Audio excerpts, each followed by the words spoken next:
Știai că organizația ta poate salva cauzele umanitare afectate de COVID?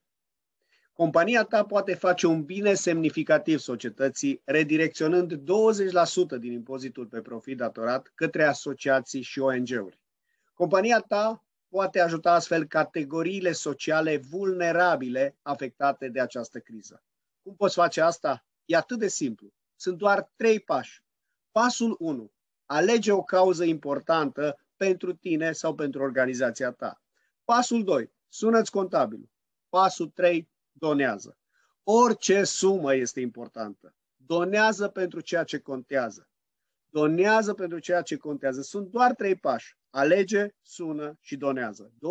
20% din impozitul pe profit datorat pe care oricum îl dai la stat.